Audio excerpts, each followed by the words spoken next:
মুহূর্তে সব থেকে big breaking news, WB SSC SLST এবং মধ্য শিক্ষা পর্ষদ এসএসসি চেয়ারম্যান এবং মধ্য শিক্ষা পর্ষদের চেয়ারম্যান যেটি চাকরি নিয়ে খুব নানান ধরনের সমস্যা, কোর্টের রায় অমান্য করা, কোর্টের রায়ের ঠিকঠাক ইমপ্লিমেন্ট না করা, তারপর নানান ধরনের সমস্যা। আমরা অনেকেই যারা বেকারত্বের মধ্যে রয়েছে, যারা স্বপ্ন দেখেছে যে শিক্ষক হবে, কিন্তু শিক্ষক যে এই যে পরীক্ষাটা একদম বন্ধ করে দেওয়া, আস্তে আস্তে করে পুরো ভেঙে দেওয়া এবং সঠিকভাবে সব কিছু প্রকাশ না করা, আবার খুব ডিলে করা, কাউন্সেলিং কবে হবে, ইন্টারভিউ কবে হবে ঠিকঠাক করে মেনটেন না করা, এই যে নানান ধরনের সমস্যা কিন্তু দেখা দিচ্ছে। কিন্তু নতুন সরকার আসার পরে এই যে সমস্যার আশা করি নির্মূল করতে পারলো।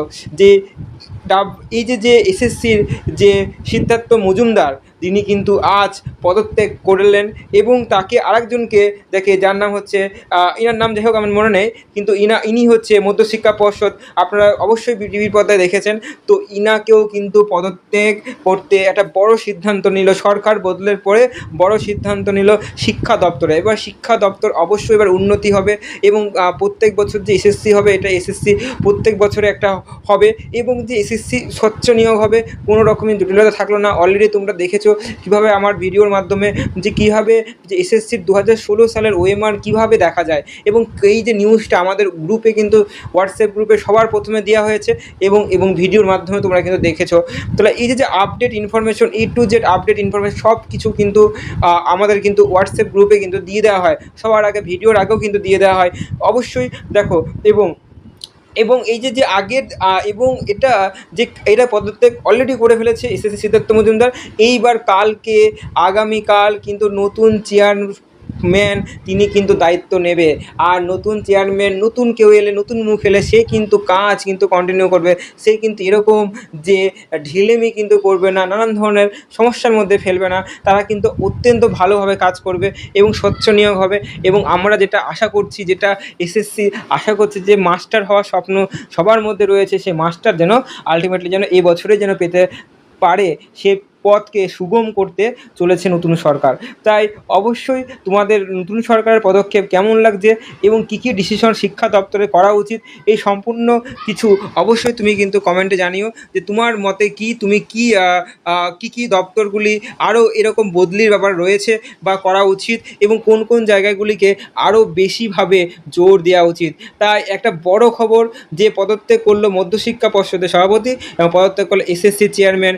তো এরকমও ব্যাপার আছে যে এসএসসি রেকমেন্ডেশন করছে, কিন্তু এই যে বিএডের যে প্রভিন্সিয়াল সার্টিফিকেট, এই যে এসএসসি প্রভিন্সিয়াল সার্টিফিকেটটা অ্যালাউ করছে, কিন্তু যখনই একটা যখন যে কাউন্সিলিং পরে যে শিক্ষক হয়ে যাচ্ছে, তখন কিন্তু এই মধ্যশিক্ষা পর্ষদ কিন্তু দেখছিলাম যে শুনছিলাম খবরে বারবার আসলো যে এই যে প্রভিন্সিয়াল সার্টিফিকেটটা অরিজিনাল চাইছে। তাহলে এবার যে নতুন যারা তারা ফ্রেশাররা, তারা অলরেডি এই যে কলেজ থেকেই তো প্রভিন্সিয়াল সার্টিফিকেট অ্যালাউ করছে, ওরা আসল অরিজিনাল দিচ্ছে না। তাহলে এই যে প্রভিন্সিয়াল দিয়ে ওরা কিন্তু বাহানা নানান ধরনের করছে, দিয়ে আটকে রাখছে যে না হবে না, জয়েনিং লেটার দিচ্ছে না। তাই এই যে সমস্যার মধ্যে কারা পড়ছে, সমস্যার মধ্যে এই যারা পাচ্ছে তারাই তো সমস্যার মধ্যে পড়ছে এবং যারা পাবে তাদের জন্য সমস্যার মধ্যে পড়ছে। তাহলে আশা করি এই সমস্যাগুলি কিন্তু যেগুলো নিজের সমস্যা নয়, কিন্তু এই সরকারের সমস্যা, ইউনিভার্সিটি যে দিচ্ছে না, তাহলে কিসে কোথা থেকে পাবে অরিজিনাল। তাহলে এই যে সমস্যাগুলি পড়ছিল, সেই সমস্যাগুলি আশা করি সে কিন্তু এই সমস্যাগুলি আর পড়বে না।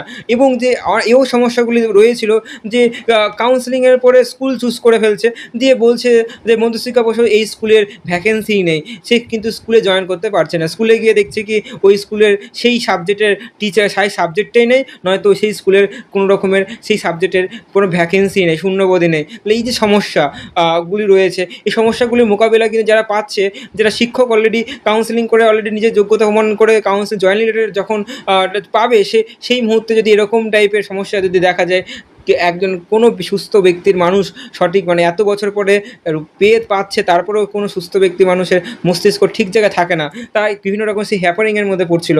তাই এই হ্যাপারিংগুলি কেন হচ্ছে, এইগুলি ঠিকঠাক আপডেট কেন দেওয়া হচ্ছে না, এই যে নানান ধরনের প্রশ্ন শিক্ষা মহল থেকে কিন্তু উঠে আসছিল।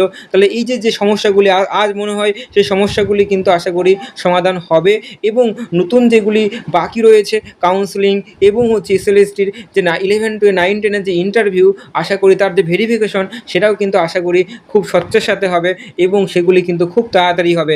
এটা কিন্তু আস্তে আস্তে সব কিছু ওয়েট অ্যান্ড সি, ওয়েট করে থাকো, অনেক কিছু দেখতে পাবে। আশা করি সব কিছু দারুণ হবে।